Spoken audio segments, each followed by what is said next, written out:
Hi, welcome to travelling to successful life. അപ്പോൾ നമ്മൾ ലോഹങ്ങളാണ് പഠിച്ചുകൊണ്ടിരുന്നത്.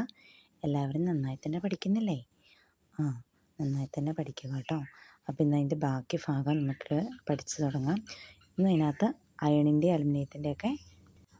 അലുമിനിയത്തിൻ്റെയൊക്കെ പ്രൊഡക്ഷനെ പറ്റിയാണ് പഠിക്കാനുള്ളത്. അപ്പോൾ നമുക്ക് പെട്ടെന്ന് പഠിക്കാം. ഓക്കെ. ഇരുമ്പിൻ്റെ വ്യാവസായിക നിർമ്മാണം. ഇരുമ്പിൻ്റെ അയിര് ഹെമറ്റൈറ്റാണ്. അത് ജലപ്രവാഹത്തിൽ കഴുകി മാറ്റുന്നതാണ് നമ്മളിവിടെ ഉപയോഗിക്കുന്ന രീതി. റോസ്റ്റിംഗ് ആണ്. ഇതൊക്കെ കഴിഞ്ഞ ക്ലാസ്സിൽ വിശദമായി തന്നെ പറഞ്ഞതാണ് കേട്ടോ. അതുകൊണ്ടാണ് ഓരോന്നും എടുത്ത് പറയാത്തത്. റോസ്റ്റിംഗ് എന്താണ്, ജലപ്രവാഹത്തിൽ കഴുകിയെടുക്കുന്നത്, അതൊക്കെ കേട്ടോ. അയിരിൽ കാണപ്പെടുന്ന SiO2 സിലിക്ക ആണിപ്പോൾ നീക്കം ചെയ്യുന്നില്ല നമ്മൾ കേട്ടോ. അത് ഗ്യാങ് ആണ്. ഗ്യാങ് എന്ന് പറഞ്ഞാൽ എന്താണെന്നറിയാലോ? നമ്മുടെ ഇമ്പ്യൂരിറ്റിയാണ് ഗ്യാങ് എന്ന് പറയുന്നത്. ബ്ലാസ്റ്റ് ഫർണസ് എന്ന സംവിധാനം ഉപയോഗിച്ചാണ് ഹെമറ്റൈറ്റിനെ നമ്മൾ പ്യുവർ അയൺ ആക്കി മാറ്റുന്നത്. അതുപോലെ കാർബൺ മോണോക്സൈഡാണ് ഹെമറ്റൈറ്റിനെ നിരോക്സികാരിയായിട്ട് അവിടെ ഉപയോഗിക്കുന്ന കാർബൺ മോണോക്സൈഡാണ് കേട്ടോ. പിന്നെ അതിൻ്റെ റിയാക്ഷനാണ് എഴുതിയിരിക്കുന്നത്. നമ്മുടെ ബ്ലാസ്റ്റ് ഫർണസിൽ നടക്കുന്ന ഇതുണ്ടല്ലോ, റിയാക്ഷൻ ഉണ്ടല്ലോ, അതിന് കാർബൺ മോണോക്സൈഡ് കിട്ടുന്നത് എങ്ങനെയാണെന്നത് പറയുന്നത് കേട്ടോ. കാർബൺ, ഓക്സിജൻ, അന്നേരം നമുക്ക് കാർബൺ ഡൈ ഓക്സൈഡ് കിട്ടുന്നു. ഈ കാർബൺ ഡൈ ഓക്സൈഡ് വീണ്ടും കാർബണും നമ്മൾ ചൂടായി കഴിയുമ്പോഴത്തേനും കാർബൺ മോണോക്സൈഡ് കിട്ടുന്നു. ഈ കാർബൺ മോണോക്സൈഡിനെ ഉപയോഗിച്ച് നമ്മൾ എന്ത് ചെയ്യുന്നു? ഈ ഹെമറ്റൈറ്റിനെ അയണാക്കി മാറ്റുന്നു. ആ ഒരു റിയാക്ഷനാണ് കാണിച്ചിരിക്കുന്നത് കേട്ടോ.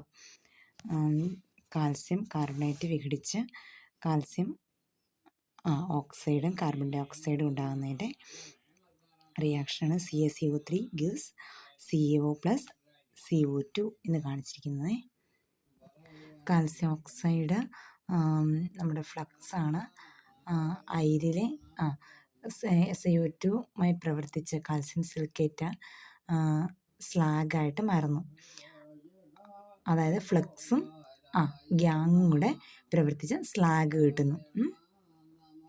അതിൻ്റെ റിയാക്ഷനാണ് കാണിച്ചിരിക്കുന്നത്. CaO plus SiO2 gives CaSiO3 എന്ന് കാണിച്ചിരിക്കുന്നത്. ബ്ലാസ്റ്റ് ഫർണസിൽ നിന്ന് ലഭിക്കുന്ന ഉരുകിയ അയണിൽ 4% എന്താണ്? കാർബണും മറ്റ് മാലിന്യങ്ങളായ മാംഗനീസ്, സിലിക്കൺ, ഫോസ്ഫറസ് എന്നിവ ഉള്ളതിനാൽ ഇതിനെ പിഗ് അയൺ എന്ന് പറയുന്നു. ഓക്കെ. അടുത്തത് നമുക്ക് അലുമിനിയത്തിൻ്റെ വ്യാവസായിക നിർമ്മാണമാണ്. അലുമിനിയത്തിൻ്റെ വ്യാവസായിക നിർമ്മാണം അറിയപ്പെടുന്നത് ഹെൽഹറാൾട്ട് പ്രോസസ്സ് എന്നാണ് കേട്ടോ. അയിര് അലുമിനിയത്തിൻ്റെ അയിര് ബോക്സൈറ്റാണ്. പിന്നെ ഇതാ കാണിച്ചിരിക്കുന്നത് കണ്ടോ, ബോക്സൈറ്റ് അവിടെ നമ്മൾ ലീച്ചിങ് എന്ന ഇതാണ് ഉപയോഗിക്കുന്നത്. ചെറിയ ചൂട് NaOH സൊല്യൂഷൻ ഉപയോഗിക്കുന്നുണ്ട്. അതുപോലെ അന്നേരം ബോക്സൈറ്റും ലീച്ചിങ് നടത്തി ശേഷം സോഡിയം അലുമിനേറ്റ് എന്ന പ്രോഡക്റ്റാണ് ഉണ്ടാകുന്നത്. വീണ്ടും എന്തായിട്ട് മാറുന്നു? അലുമിനിയം ഹൈഡ്രോക്സൈഡായിട്ട് മാറുന്നു. ഈ അലുമിനിയം ഹൈഡ്രോക്സൈഡിനെ ചൂടാക്കി അരിച്ചു മാറ്റി കഴിയുമ്പോഴാണ് നമുക്ക് അലുമിനിയം ലഭിക്കുന്നത് കേട്ടോ.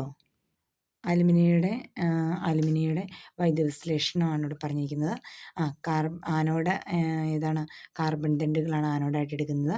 അതുപോലെ കാഥോഡ് കാർബൺ ലൈനിങ് ആണ് ഉപയോഗിക്കുന്നത്. ഇലക്ട്രോലൈറ്റ് ഉരുകിയ ക്രയോലൈറ്റ് എന്തായിട്ട് ഉപയോഗിക്കുന്നു? ഇലക്ട്രോലൈറ്റായിട്ട് ഉപയോഗിക്കുന്നു. അതുപോലെ ആനോഡിലെ കാഥോഡിലേക്ക് റിയാക്ഷനാണ് താഴെ കൊടുത്തിരിക്കുന്നത്. Thank you.